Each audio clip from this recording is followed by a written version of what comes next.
is a true story. The reconstructions are based on original cockpit voice recordings. This is a bitch!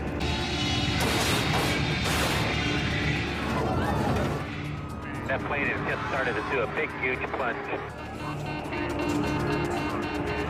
Yep. Mayday! Push it roll! 3,000? Right here. We're not getting any oxygen. We have the terrain alarm. Our Aero Peru 603. We are in an emergency.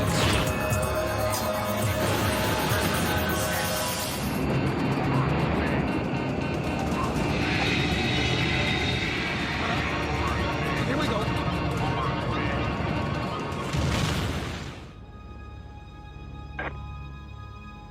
And he's just hit the water.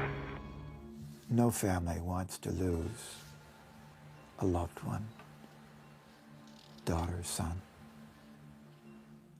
None of us think it's going to happen to our family.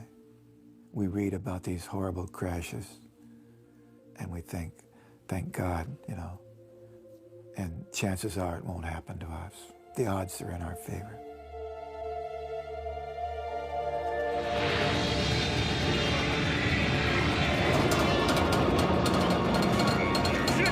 You got it? What are you doing? It just got what's okay. In January 2000, an Air Alaska jet with 88 passengers and crew suffered a catastrophic failure that tore it from the sky. A shocking chain of negligence and error had led to disaster. When a whistleblower mechanic from the airline tried to sound the alarm about faulty maintenance procedures, he was suspended from his job.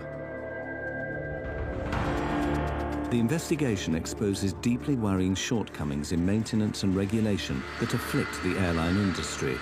It shows how a series of devastating errors combine to produce a tragic accident, one that could happen again.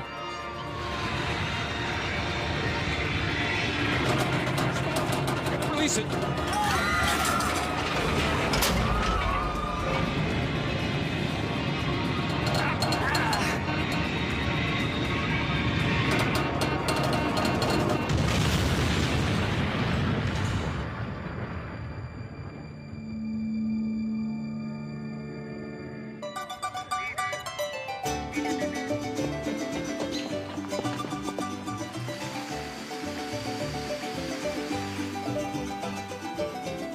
Puerto Vallarta is a popular holiday resort on the Mexican Pacific coast, one of several Mexican destinations served by Alaska Airlines. Colleen Worley went there to celebrate a family birthday. The 34-year-old was a keen traveler who spoke Spanish well and had visited Mexico many times.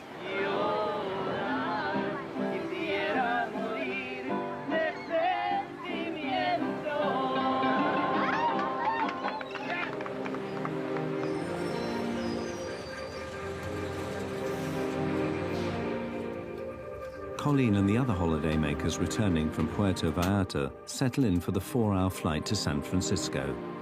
In the warm afterglow of their holidays, they're looking to the future. Colleen and her fiancé Monty were planning to start a family later that year.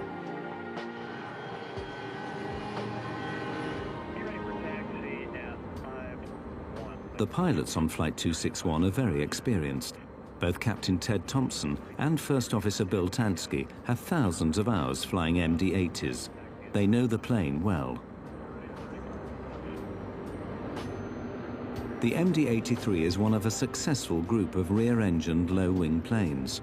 Originally launched in 1980, over 1,100 were delivered worldwide. Flaps? Check, confirmed. Spoilers? Check. Arm. But on the 31st of January 2000, as they prepared Flight 261, Thompson and Tansky had no idea that deep in the plane's tail lay a critical weakness.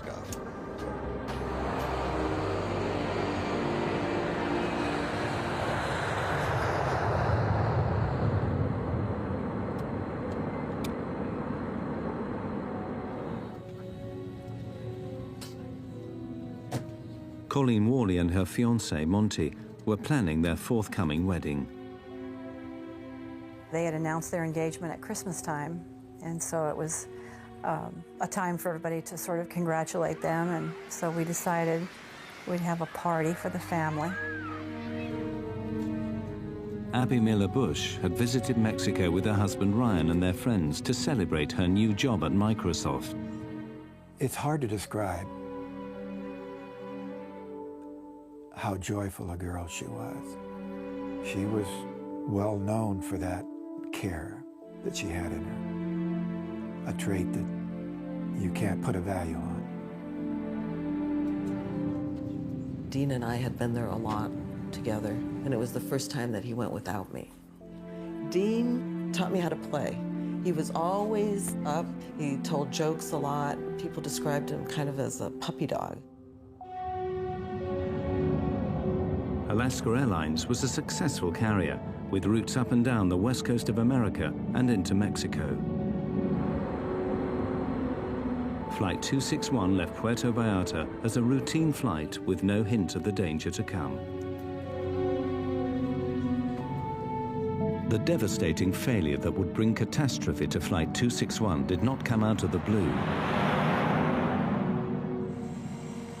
In fact, it was the culmination of a chain of mistakes that began years earlier. Maintenance procedures at the company had come under scrutiny 2 years earlier when a whistleblower set off an investigation by the Federal Aviation Administration. But the day Flight 261 left Puerto Vallarta, the investigation was still underway and the whistleblower suspended from his work. Shortly after takeoff, Captain Thompson and First Officer Tansky get the first sign of trouble. The horizontal stabilizer on the tailplane won't move. The pilots carry out a standard checklist to try and free it. Stabilizer trim switch. Normal. Circuit breakers. Reset if tripped. D9, D10, D11, okay. The stabilizer on the MD-83 is the 40-foot wide horizontal surface at the front of the tail. It's like another wing. Together with the elevators at the rear of the tail, the stabilizer is used to adjust the angle of the plane in flight. The stabilizer was jammed. Thompson and Tansky assumed there was a fault in the electric motors that move it up and down. They believed they could fix the problem. They had no idea they were in great danger. What they dealt with was something that really snuck up on them. It was not supposed to be a big deal. If it had been, they would have turned around and gone back in to the Mexican airfield they came out of.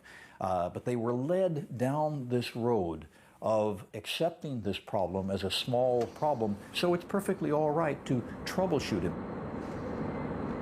The pilots repeatedly try the two switches that operate the stabilizer. The primary motor activated by the switch on the control stick known as the pickle switch, and the sliding suitcase handles on the central console. Either system operative.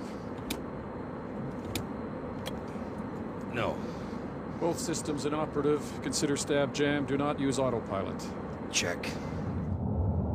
The jammed stabilizer is pushing the aircraft down towards the ground. At 28,500 feet, the pilots switch off the autopilot and fly the plane manually.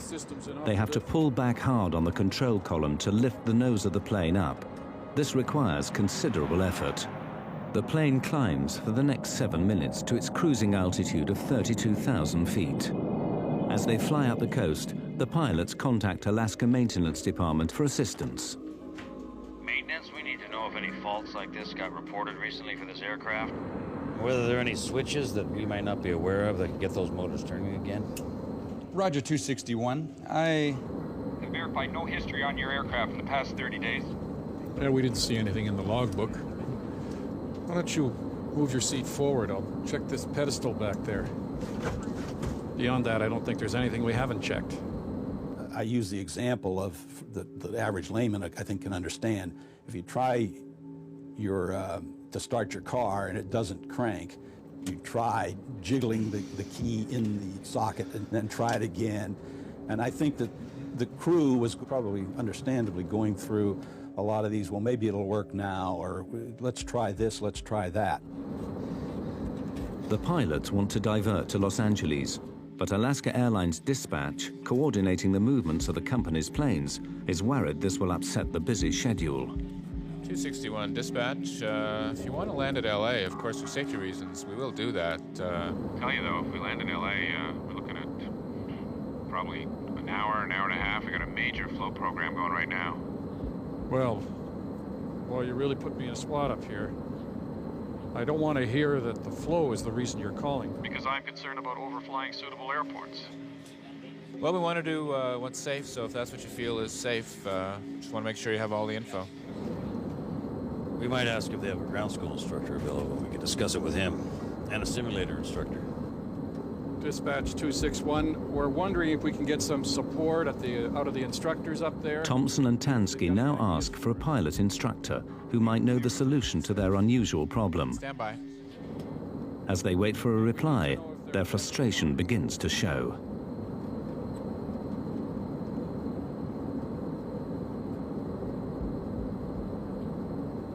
Just drives me nuts, you know? Not that I want to go on about it, but it just blows me away.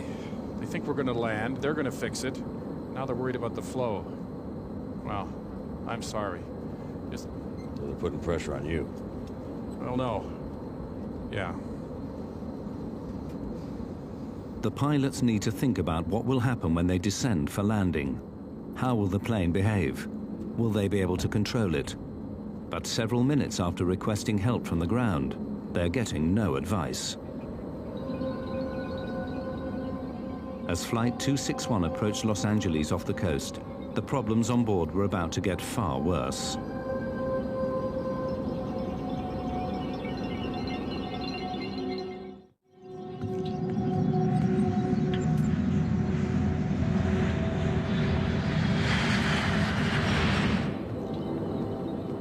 The pilots on the crippled Air Alaska Flight 261 are flying manually at 32,000 feet in a plane that has a jam stabilizer that is forcing the plane's nose down.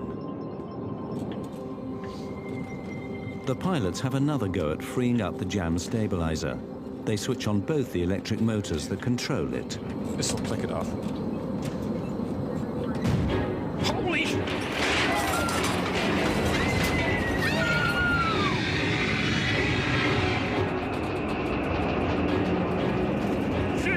You got it down! What are you doing?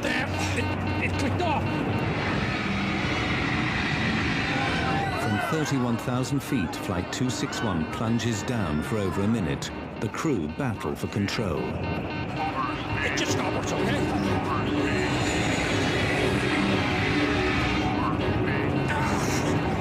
You're stalled! At first, they pull back on the control columns to fight the dive. But then the pilots push the aircraft's nose down into the dive to regain control. It's a risky maneuver, pushing the plane's speed to 350 miles an hour. You gotta release it! You gotta release it! The pilots slowly bring the plane out of its dive and back under control.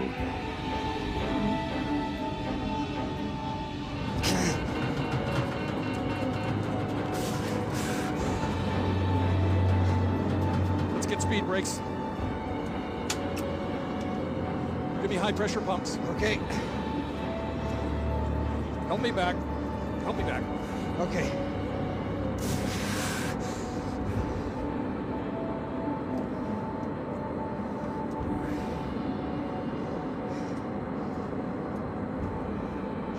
Center Alaska 261. We're in a dive here. I've lost control. Vertical pitch. Alaska 261, say again, sir. Yeah, we're out of 26,000 feet. We are in a vertical dive. Not a dive yet, but we have lost vertical control of our airplane. Just help me. Once we get the speed slow, maybe we'll be okay. Maintaining level flight is difficult. The jam stabilizer keeps pushing the nose of the plane down. We're at 23.7. Request. Yeah, we got it under control here. No, we don't. Okay. Okay. To counteract the downward force of the stabilizer, the pilots use the elevators, movable panels at the back of the tail, linked by cable to the control column. The pilots pull with all their might. The fate of the plane hangs on the strength of their arms. In the cabin, frightened passengers try to recover from the terrifying plunge. They have no idea what might happen next. Holiday memories are replaced by the fear of dying. Dean was one of these people who would talk to whoever was around him. I'm absolutely certain that he was talking to the person that was sitting next to him on the plane. I'm sure that they had a connection. Colleen was very unique from my other kids, and she loved to travel. She was a beautiful girl. But here was a 25-year-old who was like she had her own private rocket ship. She was really going places.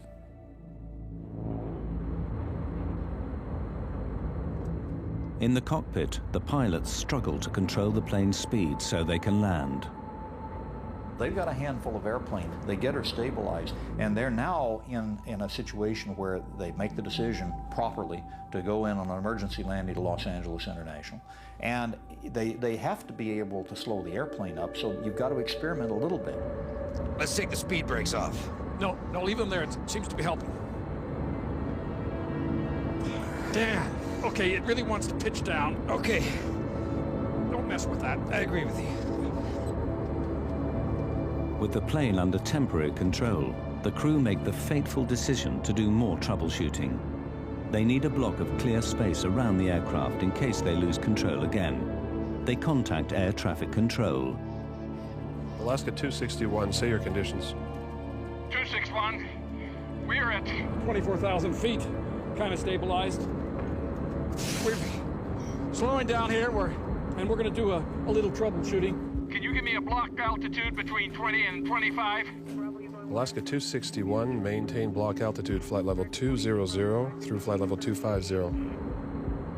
The pilots know they now have clear airspace above and below the plane. They try to figure out their next move. You got the airplane. Let me just try it. Okay. How hard is it? I don't know. My adrenaline's going. It was really rough back there for a while. Yeah, it is. Whatever we did is no good. Let's not do that again. Yeah, it went to full nose down. It's worse than it was before? Yeah, we're in much worse shape now. The crew know this is no mere electrical problem. From what they've experienced, they assume the stabilizer is now jammed. I think it's at the stop, full stop, and I'm thinking, can it get any worse? But it probably can. But let's slow it. Let's get down to 200 knots and see what happens. The crisis is getting worse.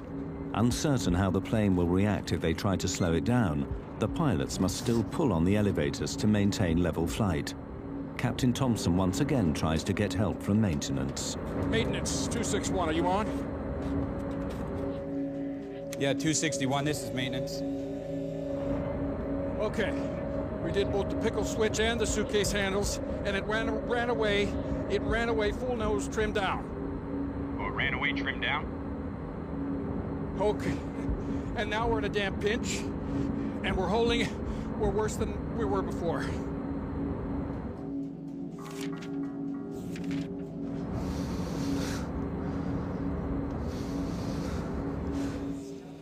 You getting full nose trimmed down, but you don't get no nose trim up. Is that correct? That's affirmed. We went to full nose down, and I'm afraid to try it again to see if it would go in the other direction. Okay, well, your discretion. If you want to try it, that's okay with me. If not, that's fine. See you at the gate. As important as it is to have that ground contact with people with maintenance manuals and experience on the ground and the ability to call up the manufacturer, it's not always going to give you a magic answer. The crew had already gone through every logic tree they possibly could think of. Maintenance clearly do not appreciate the gravity of the situation. This is the last the crew will hear from them.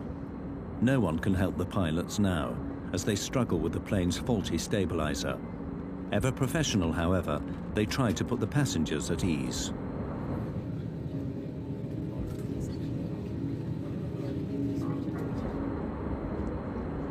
Folks, we have had a flight control problem up front here. We're working it. That's Los Angeles off to the right there, and that's where we're intended to go. We're pretty busy up here working this situation.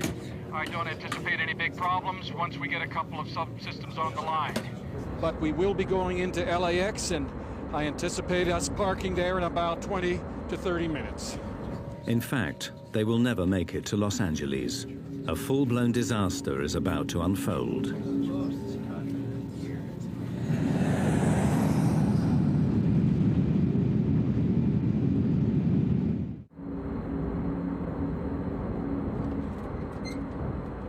After the terrifying 8,000 feet plunge downwards, Alaska 261 has now leveled out. LA, Alaska 261, we're with you. We're at 22.5. We have a jam stabilizer, and we're maintaining altitude with difficulty. But we can maintain altitude, we think, and our intention is to land at Los Angeles. The pilots request to be routed out over the Pacific Ocean. Center, Alaska 261, I need to get down about 10, change my configurations to make sure I can control the jet, and I'd like to do that over the bay here, if I may. If the worst happens, they don't want to kill people on the ground as well as in the plane. There are a lot of lives saved that people maybe don't realize by the fact that this aircrew said, let's stay out over the water until we've got this thing completely under control.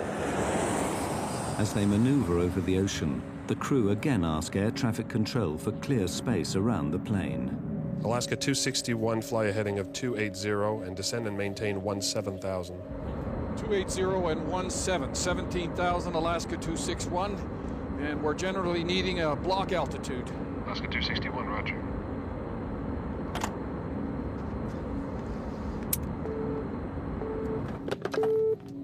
I need everything picked up and everybody strapped down. Because I'm gonna unload the aircraft and see if we can regain control that way.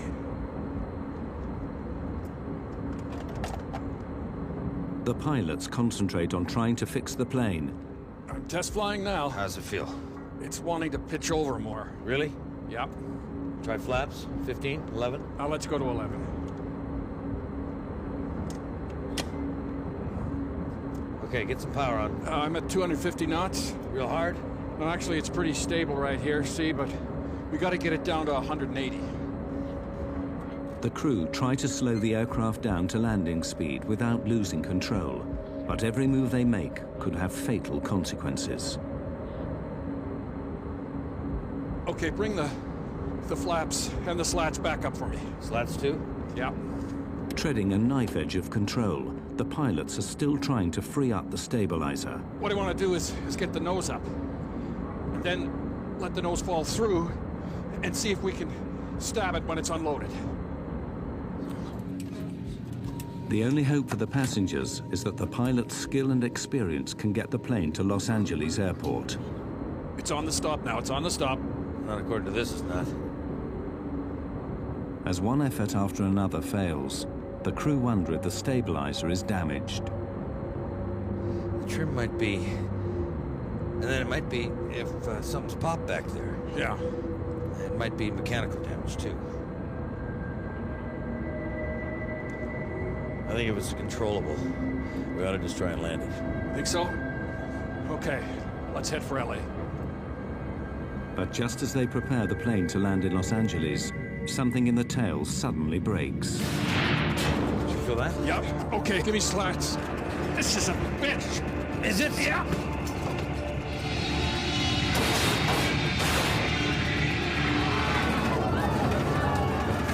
The plane dives straight down from 18,000 feet. To avoid collisions, Los Angeles Control has warned the pilots of nearby planes that Alaska 261 is in difficulty. These pilots now report back to the tower. That plane has just started to do a big, huge plunge. Yep. Yes, sir. He is definitely in a nose down position, descending quite rapidly. Definitely out of control.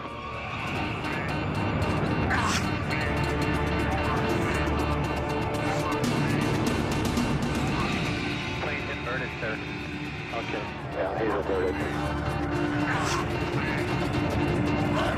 The pilots can barely reach the controls. The plane is now upside down, but they believe they might be able to roll it out of the dive. Mayday! Push and roll! Push and roll! Kick, damn it! Push! Push! Push! Push the blue side up!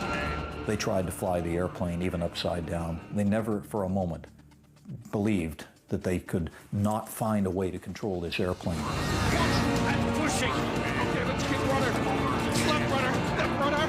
Can't reach it! Okay! Right rudder! Right rudder! Plane was being knocked from side to side. It turned upside down. It was spinning. Persons were being thrown against the walls of the plane, falling out of their seats, and the cockpit voice recorder screaming. Unbelievable, horrible last few minutes of their lives. Are we flying? We're flying! We're flying! Tell them what we're doing. Let me just... damn. At least upside down, we're flying. Yeah. And it was so violently upside down that the pilots were hanging from their shoulder straps. Passengers don't have shoulder straps.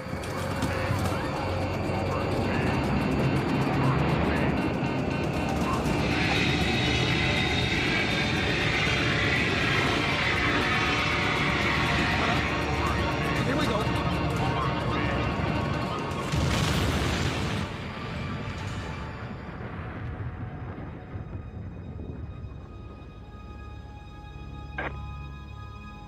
And he just hit the water. Yes, sir. He hit the water. He's down.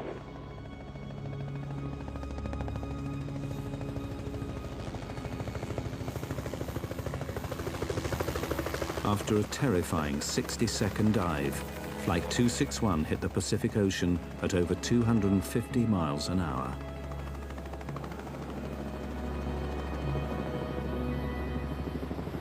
Rescue helicopters were soon at the crash site, but there were no survivors. The plane had broken up on impact. 88 passengers and crew, including 3 young children, died instantly.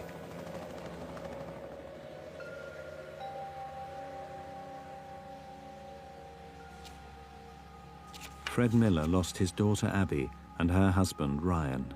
These people suffered on the way down. This was not a pretty way to die. One witness who I met, a jogger on the beach down at Port Hueneme, he said, "You look like you lost somebody." And I said, "I did, my daughter." He said, "You know, I saw the plane go down." He said the plane was inverted and twisting and flipping, and then he said it spun at times, almost like a top. And he said, to think people, somebody who has a life to live is in there, dying. He says it's one of the most horrifying memories I'll ever have.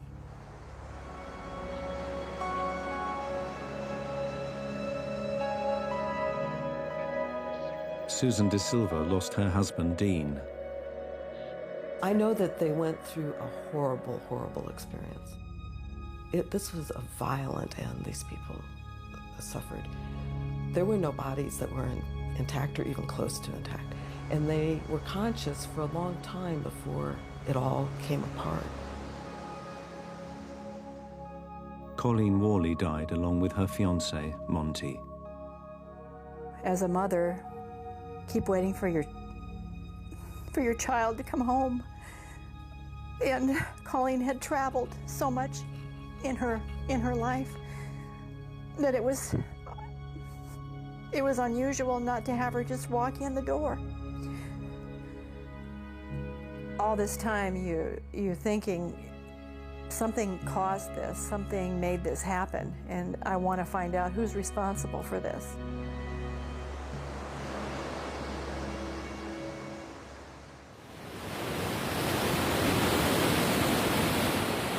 The investigation into Flight 261 immediately got underway, but the wreckage lay 700 feet down, so National Transportation Board officials called on Navy submersibles to retrieve the debris from the seabed.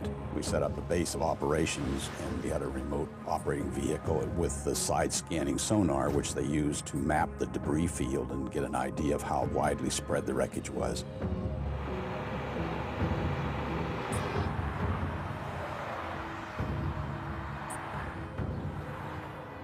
At the National Transportation Safety Board headquarters in Washington, the investigators' immediate concern was to find out what had brought the plane down. The first clues came from the cockpit voice recordings. LA, Alaska 261, we're with you. We're at 22.5. We have a jam stabilizer, and we're maintaining altitude with difficulty. We immediately suspected some problem in the tail of the airplane, which is where the controls are. Or something was wrong back there, and that was the key piece of wreckage to look for.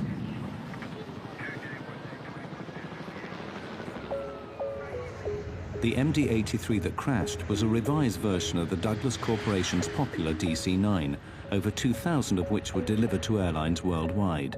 The engines were at the rear, and the distinctive T-shaped tail was an essential element of the design. In a big turbojet aircraft, one of the rather brilliant elements of the design is that since you're going to be loading passengers and cargo, you want to be able to have that aircraft loaded a little nose heavy or a little tail heavy. Well, in order to do that, you actually had to have that entire stabilizer moving. But the ones that are the most difficult to engineer are the T-tailed airplanes, where you have the vertical stabilizer and the horizontal sitting on top. And we call that stabilizer trim. And that is an essential element of what makes these aircraft so usable. In the MD-83, a motorized jack screw in the tail moves the horizontal stabilizer up and down. As the stabilizer moves up, the nose of the plane moves down. As the stabilizer moves down, the nose moves up. But what role had the 2-foot jack screw played in the loss of Flight 261? The investigators were anxious to inspect it as soon as it was recovered from the seabed. The jack screw wasn't mated with the nut that it screws into. It was just by itself, and the nut was found in another piece of structure a few feet away from where the jack screw was. To have a screw separate itself from a nut with very thick threads surprised us. Secondly, we noticed that there was a curled piece of brass around the jack screw, and all of the threads that you can see here, these ridges, were gone. They had been stripped out, and the remnants of those were found coiled on the jack screw. Once the thread had been stripped off the nut, the jack screw could no longer turn. The pilots could not have known the real nature of the problem.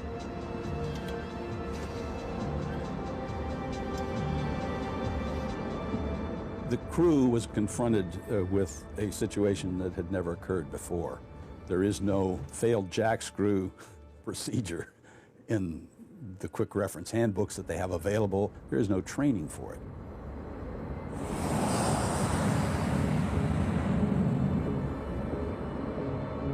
When the jack screw jammed, the crew were unable to adjust the stabilizer. We felt that it was due to the fact that these nut threads had worn away, and it was just too hard for that jack screw under the power of the electric motor to turn. That gave the flight crew an indication that there was a problem. The crew knew they had a problem in the tailplane, but they had no idea what.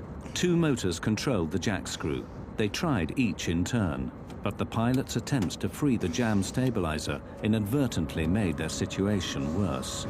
We're at 23.7. Request. Yeah, we got it under control here. No, we don't. Where they went wrong was that they wanted to try both the alternate and the primary trim motors at the same time. When the pilots switched both the electric motors on, the jack screw moved, but the threads had given way, and the jack screw was now held only by a single retaining nut. From here on, the plane was doomed. That end nut was never designed to hold the loads generated aerodynamically by the airplane. Let's get speed brakes. Give me high pressure pumps. Okay. Now we know, in the glaring light of hindsight, now when we turn the situation around in time and look back, we can see that this aircrew and no aircrew should have ever been fooling with the trim and trying to run it back and forth. The retaining nut grew weaker and weaker. Then, finally, through the loads beating down on that nut, the nut finally failed. Feel that? Yep. Okay, give me slacks. The jack screw slid completely out of the Acme nut, allowing the horizontal stabilizer to move well beyond its aerodynamic limits. This is a bitch! Is it? Yeah! The stabilizer forced the plane down, and now, completely out of control, it rolled over into its final dive. Okay, let's keep running. Left rudder, left rudder. I can't reach it. This crew was working to recover the aircraft right down to the water. I mean, they did not give up the whole way down through the descent.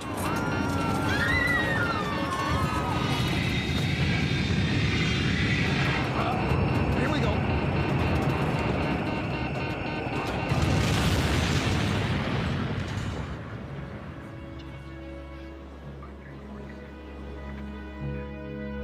It was clear to the investigators that the failure of the jack screw was the only explanation for the plane's erratic flight path and final dive.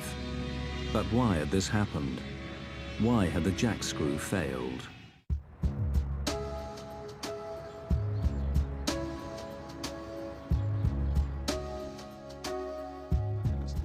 The investigators began looking deeper and deeper into the condition of the faulty jack screw on Flight 261. What had caused it to fail? There was no lubrication or visible grease on the working area of the screw. That was surprising and strange.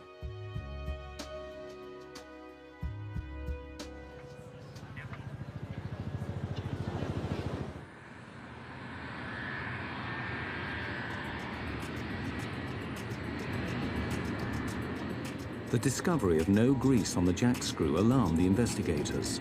They alerted the Federal Aviation Administration, who ordered an immediate check on all MD-80s in the USA. This led to a shocking discovery. At Alaska Airlines, in 6 of its fleet of 34 planes, the jack screw assembly needed to be replaced after failing new inspections. No grease is the culprit. No grease or inadequate grease is the only thing that can give you that wear rate. A simple lack of grease led to the failure of the jack screw and the loss of 88 lives. But why did this happen at Alaska Airlines? The investigators' attention now switched to the company's maintenance program. What emerged was deeply worrying. We interviewed all the mechanics who had worked on these airplanes. We knew that they had been falsifying records or not doing the work they had indicated. The mechanics at Alaska complained that they were pressured to keep the planes in the air, or that their recommendations were overruled by supervisors. Some alleged that records were altered to show work done that was not done.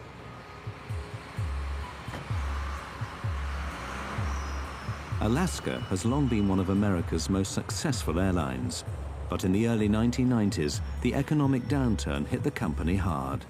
Its response was to slash costs to revive its fortunes.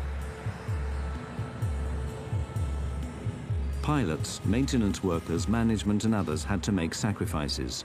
Jobs were lost, pay was cut, and every hour aircraft spent on the ground was seen as waste. 2 years of aggressive axe-wielding saw costs come down by $80 million. Profits leapt. It was a corporate triumph. In Alaska's case, in the early 90s, this airline had to do an incredible job of reforming itself from a fairly high-cost carrier to a lower-cost carrier that could compete head-on with Southwest Airlines and with others. And they did it. They did it brilliantly. Nobody really believed that it could happen. Alaska Airlines began flying the planes more intensively. It doubled the average daily use of its fleet. But keeping the planes in the air earning money put maintenance schedules under pressure.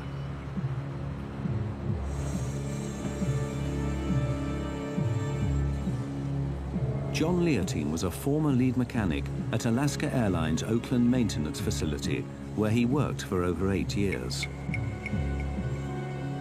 Leotine felt that the new pressures on maintenance put passengers' lives at risk. He was to pay dearly for expressing those concerns. We have used an actor to portray his experiences based on his sworn evidence to the NTSB. Leotine claimed that planes were pushed back into service too quickly. Sometimes, rather than wait for a replacement part or repair, supervisors passed planes fit for service, free to carry passengers up into the air.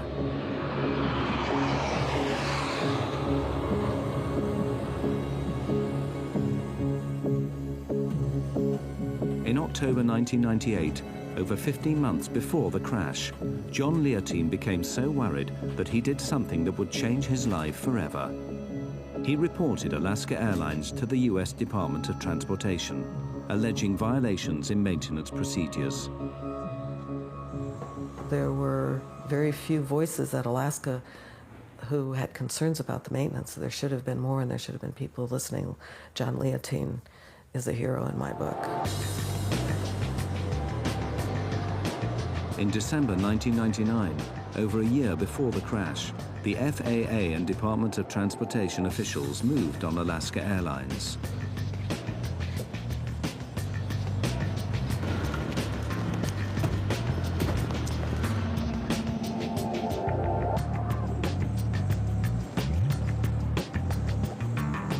The case was referred to federal prosecutors, and the FBI raided Alaska's maintenance facilities and seized thousands of records. The raid was the opening shot in a federal grand jury investigation that would last 3 years. No criminal charges were brought against the airline. Alaska officials denied that any unsafe planes were put into service or that passengers' lives were ever at risk. But the investigation revealed hundreds of violations of federal regulations. Alaska Airlines was fined. The FAA insisted on changes to the company's maintenance and safety procedures. The FAA also suspended 2 supervisors for falsifying records.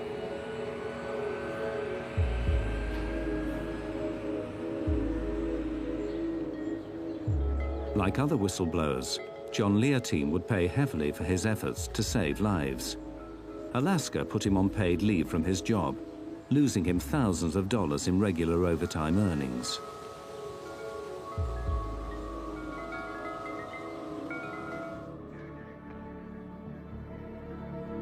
Then in January 2000, John Leotine saw his worst nightmare come true. The kind of accident he had tried to prevent now took place just off the California coast.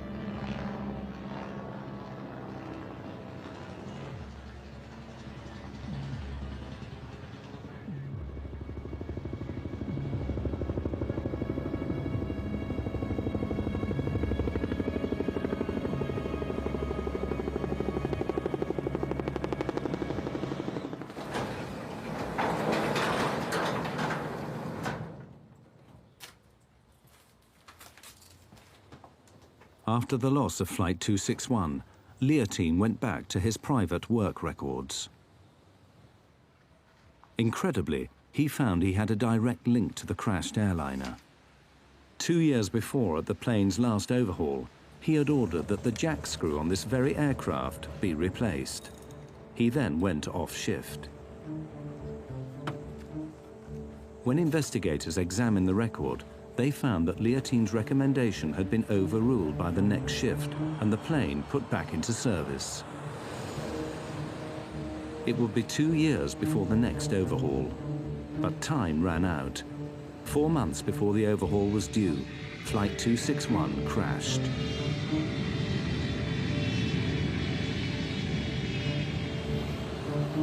Alaska Airlines labeled Leotine a disruptive influence. He sued the company for libel.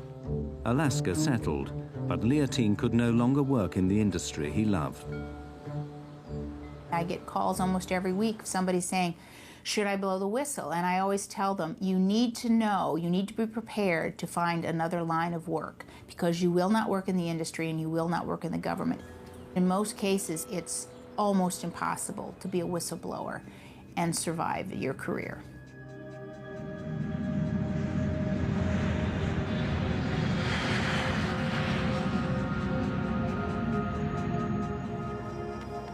As the investigators continued their work into Flight 261, they made another disturbing discovery about the drive to cut costs at Alaska Airlines. To keep planes flying more intensively, Alaska had dramatically extended the intervals between service.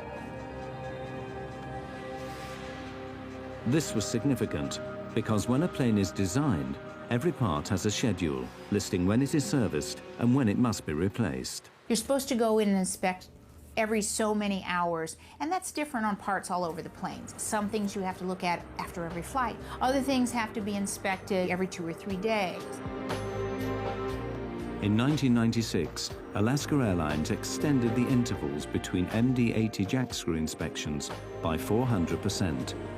Before 1996, jack screws were inspected every 600 flight hours.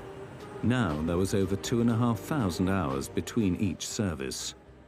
If you had 600 hours between inspection points and greasing points, we have no chance of ever having a metal-to-metal contact situation. But if you put that out to 2,000 hours or 2,500 hours, now what you do is eat into some of these protective stages, these barriers that we have towards catastrophic failure. Investigations Division. In its final report into the crash of Flight 261, the NTSB concluded that the extended service intervals for the jack screws on its MD-80s was a significant contributor to the crash. With any of your supervisors up the chain in the engineering area. I don't recall any with carriers doing anything to save a dime, maintenance, safety, took a back seat. And one of the shocking things about Alaska is that they were allowed to increase inspection intervals. And it was very shocking because that is the only way we have safety.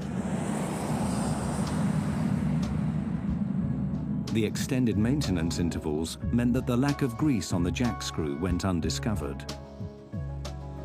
But now investigators also wondered if the failure of the jack screw assembly revealed a basic flaw in the plane's design.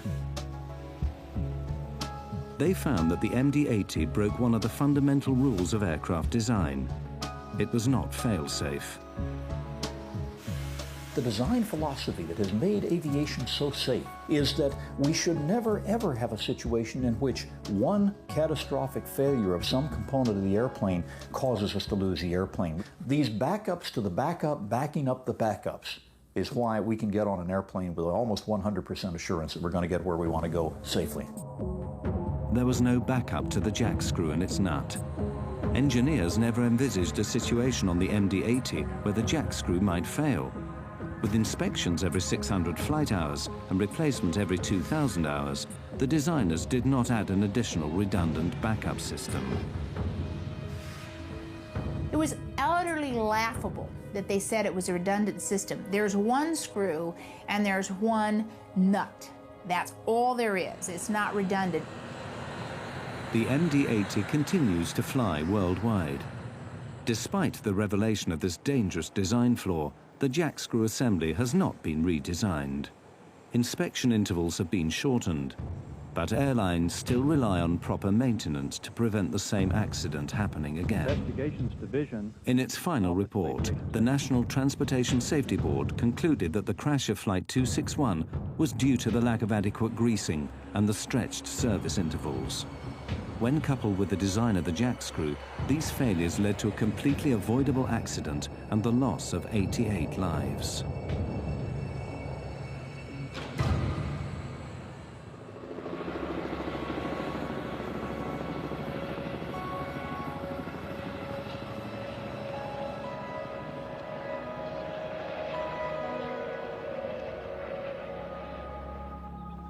Three years after the crash of Flight 261, the relatives and friends of the dead dedicated a permanent memorial at Port Hueneme, close to the crash site. Janice Stokes.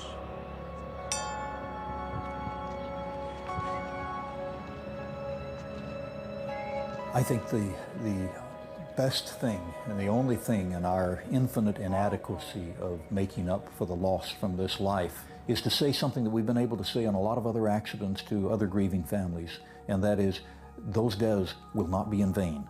We will not let them be in vain. Every one of those lives will be made to count in terms of making sure that 3, 4, 5, or 10 other people do not die. Miss Carol Carlson. Colleen was different. She was adventurous, and there's nobody like that in our family. And I don't know what we can do except to remember Colleen and to live our lives now a little bit better for her. You know, when I was growing up, we didn't wear seatbelts. There weren't even seatbelts in cars. And now we know that we need to wear seatbelts. We didn't know that much about smoking cigarettes, and now we know that we can't smoke cigarettes. Well, there's a lot to learn about airline safety, too. Ryan Bushy. None of us are the same anymore. It's like walking into a giant storm, wave after wave forming up, coming in, because it never stops. Grief over the loss of a child is not something I wish on anybody. This plane went down because of neglect. It seems like such an unholy type of loss. What a hard way to die. So an airline can, make more money.